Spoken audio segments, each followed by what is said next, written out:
Welcome to Playful Beginnings, a podcast about the magic of play therapy for therapists, students, and anyone interested. In our podcast, we'll explore the deeper understanding of play therapy and the skills we use when working with children. We hope to help you understand the why behind what we do and how it helps kids heal and grow. I'm Dr. Kristie Opiola, a working play therapist and university professor in North Carolina. I'm Maggie Parker, a play therapist and a professor in Virginia.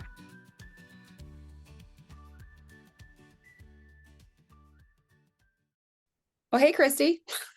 Hey, Maggie. In addition to knowing like the themes of toys that you need, there's a lot more that goes into setting up a playroom. And I think you and I have had a lot of experience in multiple different types of settings, like agencies, community clinics, private practices, schools.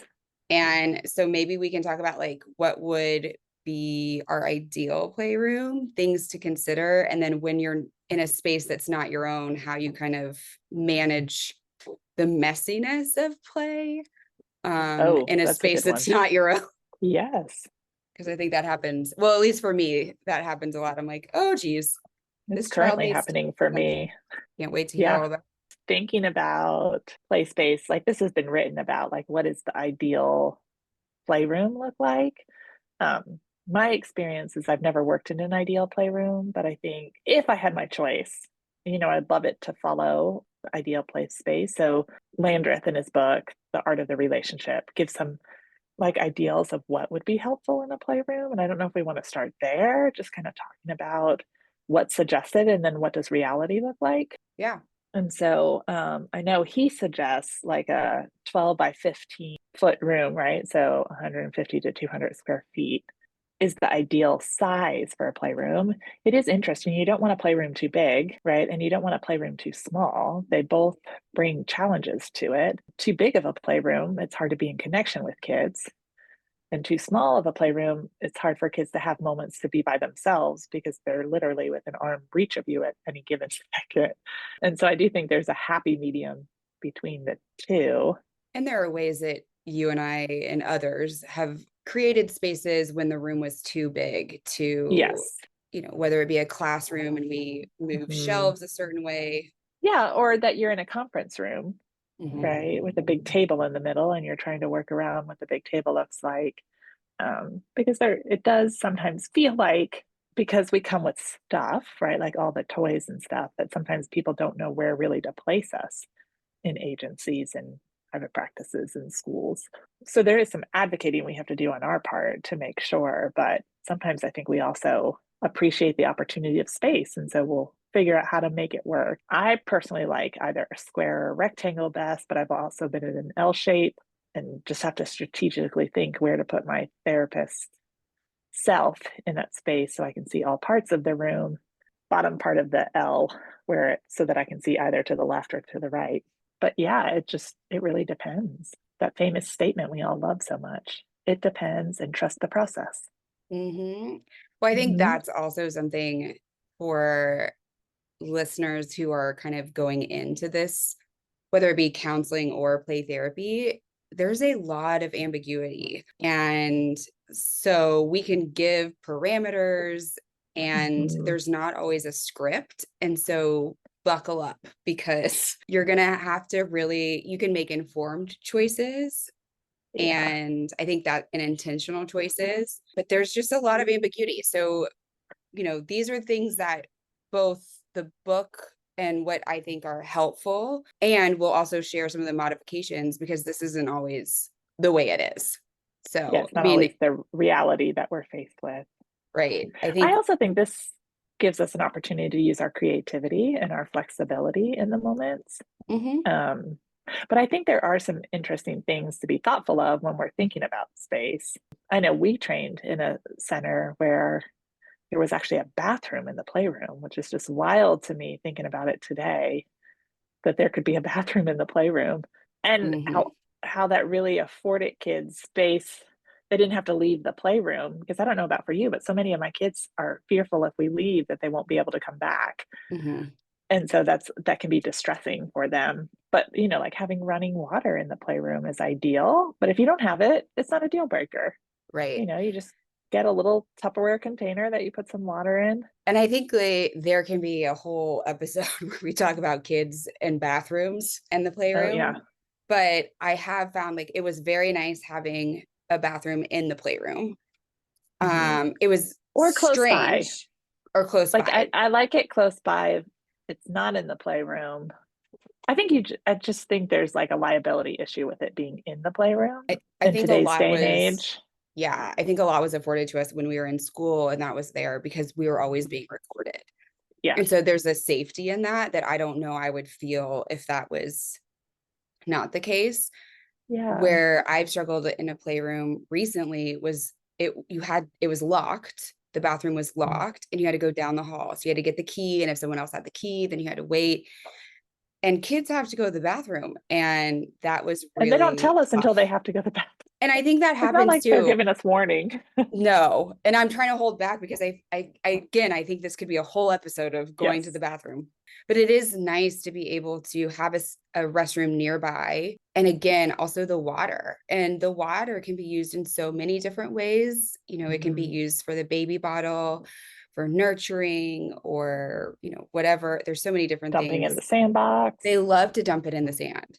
And Yeah. so when we didn't have a sink nearby, I would just use the filtered water thing. And I'm like, okay, let's go. And so you just see us. And it's awkward when you have to leave the room and parents are like, what are you guys doing? Yeah. So if you can have water nearby, I do think it's really helpful. And it helps with Yeah, I cleaning. agree. It makes cleaning a lot quicker. Mm-hmm. The other thing I was thinking about is just what the floor looks like. I know we talked about this a little bit, but you know, um, having some type of floor covering or best is, hardwood tile, laminate, because then messiness is not an issue because kids are messy. Mm-hmm. But if I do have hardwood or floor, I do put a rug in the room because I also think they need comfort. Mm-hmm. Yeah, I And think sometimes that that doesn't come. having something that's like soft, and it doesn't have to be like a plush, like I wouldn't suggest a shag carpet because that's going to get real Oh, I dirty have and a gross. shag Do carpet in you my really? How does room. it I work? do. The Okay, kids tell love us. it.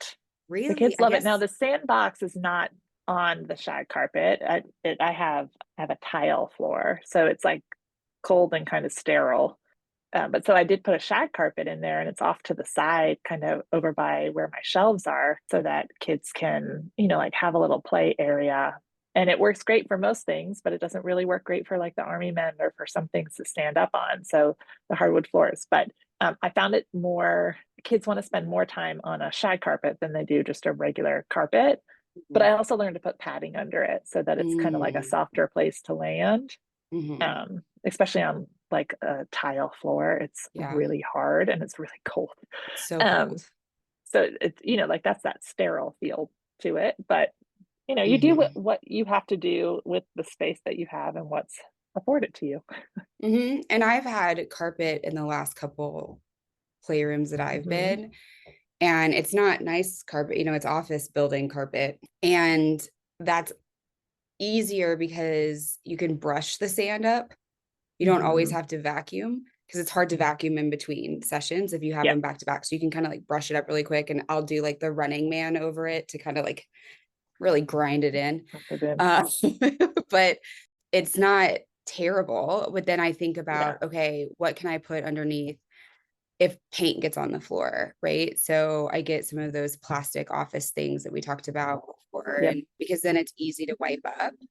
Yeah. And I've had spaces where I think you and I might have shared a client at one point, and they loved putting bubbles on the floor. Mm-hmm. And that's hard to get out of carpet.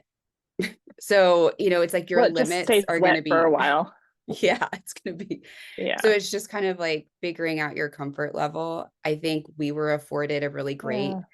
opportunity when we were first learning because the walls were like cinder block and Yeah. painted. So it was quiet and We would just wipe and it was quiet. but I do like I've seen people use like plexiglass behind the Mm-hmm. easel as just another like barrier Mm-hmm. and like protective barrier. And I do like that. Like I think Mm-hmm. it makes it much easier for cleanup because kids will do the darndest thing. And for some reason, everywhere that people have done that, the easel's in a corner. Mm-hmm. right? So then you just do the front and the side corner, and then the easels, facing one of those. But if they splatter on the side or they splatter where behind the easel, that wall is protected. And I think a lot of kind of what we're talking about, and I think it might be helpful to explicitly state too, is that when you are in the playroom, you want to have materials and furniture protectors, whatever it is, to make sure that you are able to stay with the child and aren't in your head about, oh no, there's paint. The paint's on the wall, the Yeah. paint's here, right? Or, oh my gosh, the toy might break. And so I think that's an important thing is as we are exploring and deciding on how to set up the playroom, not just thinking about how is this easily accessible to children, also how are we going to be able to be present in this moment? Because if I buy a Well, and $600 kitchen, I may not be able to be as present if they need to hammer that or whatever it is that they need to do. right. And also be accepting of the child, right? Like Right. how can we hold unconditional positive regard if the child's doing something based on how we set up the room, right? Sometimes we need to kind of be thoughtful of, are there things that I could preemptively do, like preventatively, to make sure that I can still maintain some acceptance for this child who's coming to us because they're having a hard time, Mm-hmm. and so they're not always going to be the most well behaved or follow every direction kiddo Yeah. in that moment, more because they're learning self-regulation skills. They're learning how to get their needs, desires, wants met in ways that are more acceptable by society and people. So yeah. Yeah. And I think, sometimes they're, especially when you and I work a lot with kids who've experienced trauma or attachment stuff. And Mhm. so they're kind of seeing, are you still going to accept me? And Yeah. so when I think about what I bring into the playroom, the first thing comes to mind are like Play-Doh and glitter. I'm going to really struggle if there's glitter everywhere. And I know that. And so I'm like, you know what? It's probably not the best thing for me to bring in because of who I Do we call am. glitter what it is? Nasty, but No, the STI of craft supply. Glitter glue, everyone. Glitter glue is a great glitter tool glue. because Oh, it it's not helps. like free glitter. No, Mm-hmm. glitter's just challenging. Once kids use it, just know it's going to sparkle all over your playroom. Even Mm-hmm. if they don't remove it from the art section, it just somehow, finds legs to walk all over your playroom. It really Um, does. And then you're gonna have glitter in yeah, your hair for the next three yeah, you'll days. sparkle. Yeah, so will the kid. Mm-hmm. It's not a bad tool. Kids really love glitter, They um, do. which is why I use glitter glue instead of real glitter. And And I I'd think, rather use sequins or something else that they right. can, splatter on, or little teeny gems, And I think so they that's get the same thing. I think that's what's really important is you have to really explore how can this be used? Yes. What's going to keep me from connecting with this child? Will it keep me from Hmm. connecting with this child? And then what are alternatives that will allow the same opportunity for the child, but also keep me connected Yeah. and accepting? So it's not just this willy-nilly, let's buy toys. It's a very thinking about emotional expression. There's a lot that goes into it. Well, I think it's the logistic of the space, right? Because the other thing we haven't talked about yet is like there's a whole science to the color of walls you choose, right? Like how you paint your walls. If you have the choice to paint your walls, Mhm. are you Lighting. going to hang things in your space? What does the lighting look like? Like all of that is something to be thoughtful of. If you don't like fluorescent lights, if you put lamps up, what does that look like? How safe are the lamps? Do you have furniture that supports having lamps in your playroom? And then, right, like, is there anything you need to be thoughtful of about how kids are using certain materials around lamps? All that stuff Mhm. are all components that you want to think through before you bring a kid into the playroom. Mhm. Yeah, and then there's also, as much as I love the list you'll find at like in Landra's book or some of the other books, some of them were written at a time that kind of dates them. Like we don't use chalkboards anymore. So finding although chalkboards are great, kids don't even know what they are. But to have a grease board or some other type of board in the room where they could freely write, I think is important. Mhm. Having a mirror hanging up. Kids like to watch themselves. They can be big hams sometimes, and they can have some real concerns No, I about their agree. appearance or the way they look. So I think those are things that often we don't think about when we're setting up a playroom that are important components to add. And Yeah. then also, if you do a mirror, like what type of mirror is it? Is it a kid-friendly mirror? Are you buying just a regular mirror? What if for some reason it shatters? Like, are you thoughtful about how you're going to clean it up? Do you have materials to clean it up? And the list goes on and on and Right. on. I think about that too, even with shelving. Wanting Oh, to have, shelving's a good one to talk yeah, about. really sturdy shelving Hmm. because kids really like to climb Hmm. and kids can become dysregulated and maybe, so I try and get as sturdy and if I can secure it to the wall, that's what I Yes. really want because I don't want something to happen where it falls on a child Hmm. or they become dysregulated and they pull it down and then it breaks and then Yeah, their response to that. And I think, you can work through it if you have the opportunity to have really sturdy, it's more expensive, but I think it's a good investment. I Um, agree. The other thing when we're talking about shelves, and this may just be a me thing, I don't know how you feel about it. I don't like the shelving that's cubbies. no, I don't like cubbies I like either. open shelves. Yes. Cubbies it splits the materials up in funny ways, and I think it forces us to use baskets to like kind of organize. And I just don't always think that facilitates easy play and expression for kids. So I actually like a just a Me too. traditional open shelf. I Mhm, prefer wood over mhm, metal. And then I love space. I typically only like a 2 or 3 shelf. I'm really mindful of how high the shelf is. I don't mhm, want it where a kid can't reach or they'll end up climbing the shelf. And so I do think about those things when I'm putting kind of mhm. my materials in to make sure that it's meeting the needs of every kid that I'm working with, the Yeah. biggest and the smallest. And I And I don't think, want something out of the reach of someone where they feel like, because they're going to it's be really enticed to want to use it.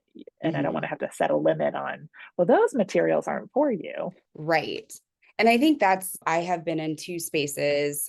I've been in multiple places where I wasn't able to create the playroom, where I came in and they Mhm. created it for me, or they purchased the shelves that I did not want, even though I told them which ones I wanted. Right. Yep. And so you make it work. And there are different ways in which I've tried to make it work. So if it's too high, I might be like, okay, you can choose for me to pick that. And I put a stool in so that they could reach it if they wanted. So try to like address it in that way. And then with the cubby shelves, it did make it really hard to organize. So things were sectioned off in ways that perhaps didn't go the way I wanted them to, or that because of the cubby system, I had to put a bunch of stuff in, one and not the other. And Yeah. it just made it really complicated, but I did the best that I could to create the toys in those themes. And I would, because they'd want to climb on them or move them. And so I'd always just be, if I set the limit and they didn't, it's like, okay, I'm choosing, I would stand up and hold. These aren't for climbing on and kind of Mm. setting those limits, but knowing ahead of time, I'm going to have to set these limits and I'm going to have to sometimes use my body to create safety because they were not safe. Like they were going to Yeah. topple right over.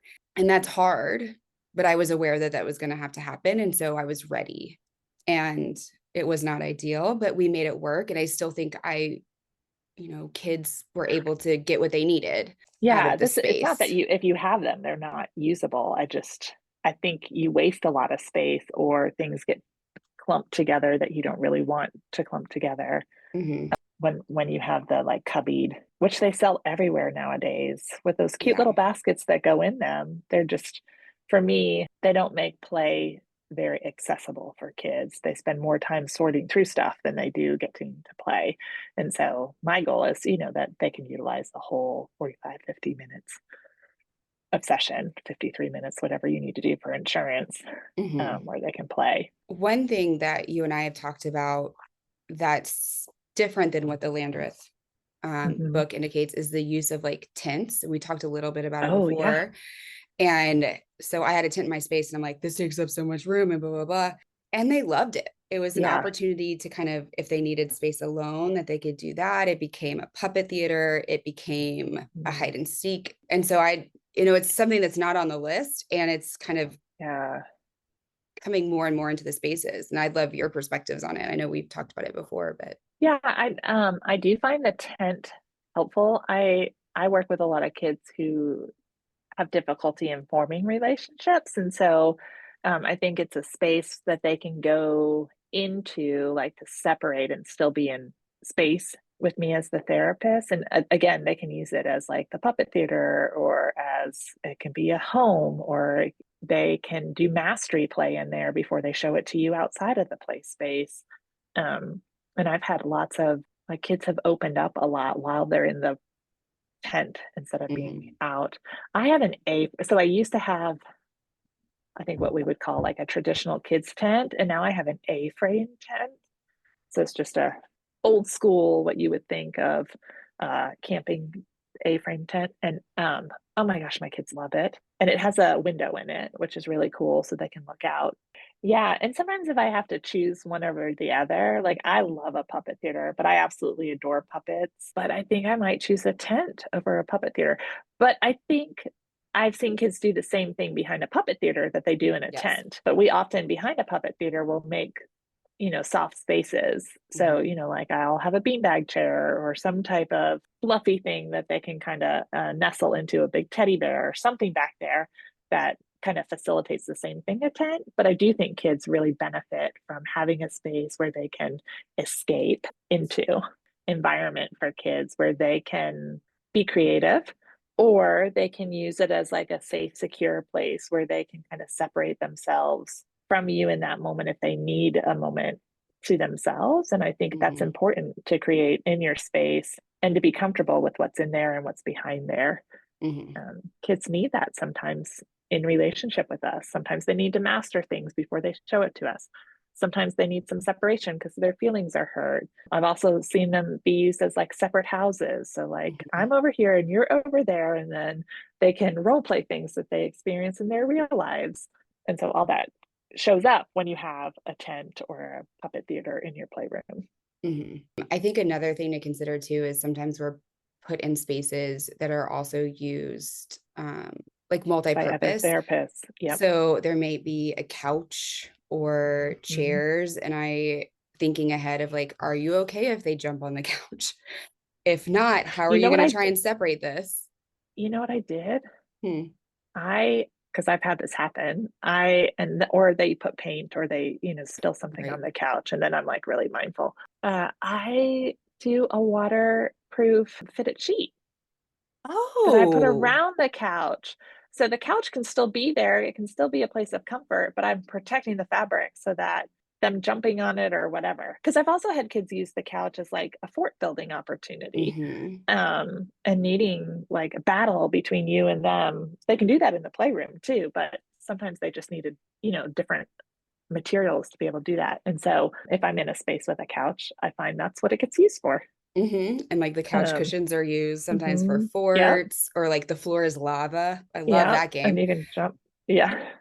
So fun. Whatever you choose, they need to be sturdy. So, like, if you Yeah. do a tent, you have to be mindful of like the sturdiness of the tent. You can't buy a $5 one from No. Aldi. I mean, they're Right. beautiful and they're cute, but just know they're going to break. So you either They need to fall buy a apart. few, or they fall apart, or fabric rips. Yeah. So whatever you buy, you need sturdy. Same with the puppet theater. Like, it needs to be sturdy enough. I've had kids climb the puppet theaters before if they're sturdy, And I think or same with scale this. it.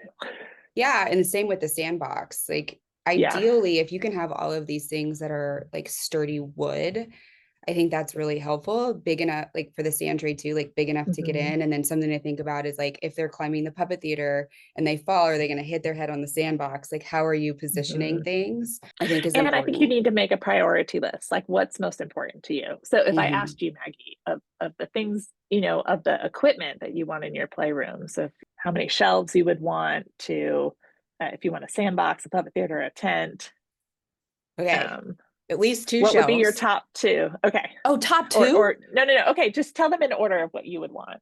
Okay. You need shelves, sturdy Mm-hmm. shelves, an art table, Yep. a sandbox, or something that holds sand, right? Like even if it's a sand tray and you can't move it, or I'll move the sand tray down onto the floor, and a kitchen. And then one that we haven't talked about that is really important to me is a wheelie chair for me to sit Oh, yeah. on.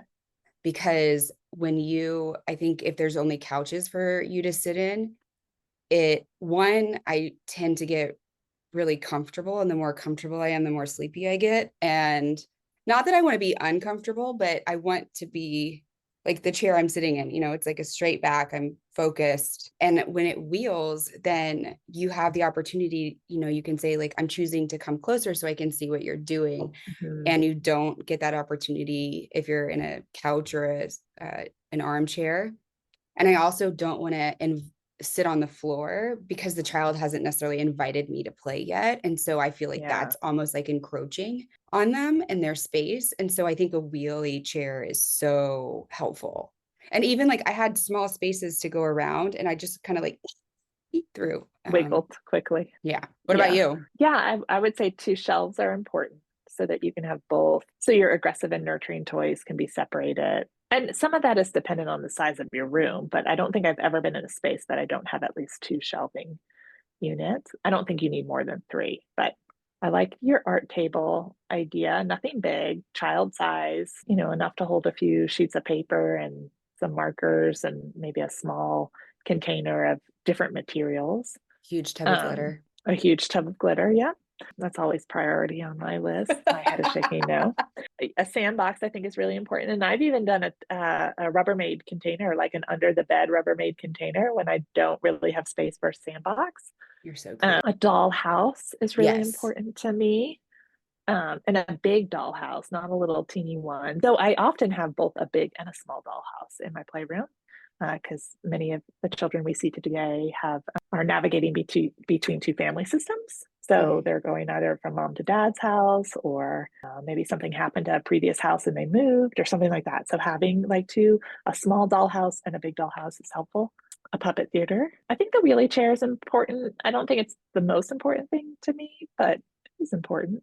I tend to sit in a chair, and I'm mindful. I'm 6 feet tall, so I'm really tall for kids. And so, sometimes a kid-sized chair is really hard to sit in for 15 minutes repetitively through the day. Like my body revolts and I need to do yoga or something to stretch myself out. I think and a puppet theater would be on there for me, or a tent.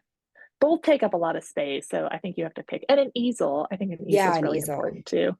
Isn't it hard though? So we listed everything that we said all we of want, it. but like sometimes the things that go are like the puppet theater and the tent will go first for me if I had to get rid of something because I didn't have space for it. But I think what's really important that we're both kind of sharing is knowing ourselves and being really intentional and recognizing while you want a certain kind of chair and you're mindful of your body, I'm also mindful of my body. But I also want it to be low enough to be at the child's level. So like that's the other thing, like it's not okay to sit in a big chair where I power over a child. Like I want to be down on their level. I just know the toll that takes on my body when I'm seeing 6 clients or 7, 8 clients a day like that. My body does start to ache a little bit. And all of that. So I think it's just important. And I hope there's so many, what I hope our listeners hear is that you and I think both are I think you're an excellent play therapist. I'm fine. And You're a good play therapist. You're also excellent. But we have different opinions on some things, and that's okay. And we were trained in the same spot, and we're really mindful of multiple things. We're holding multiple things and are intentional in what we do. And I think that's really an important message for people who are listening. And I know we're kind of out of time, and maybe we can talk about how we decide which toys to purchase and why next time and how. I think that would be great. Because I think that's an important, like, what are your guidelines for purchasing materials? What things do you look out for? What don't you? I'm currently working on a new playroom. So I've been in the thick of material finding, and it can be expensive. It can be. Right. So how do you, maybe we need to talk about what is our base set and then what do we build up from? That might be a good thing for us to talk about too. Okay. Love it. Okay. Well, I hope this was helpful.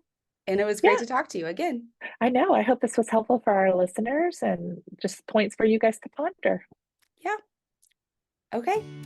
Right. Well, I'll Bye, see guys. you Have a great later. day.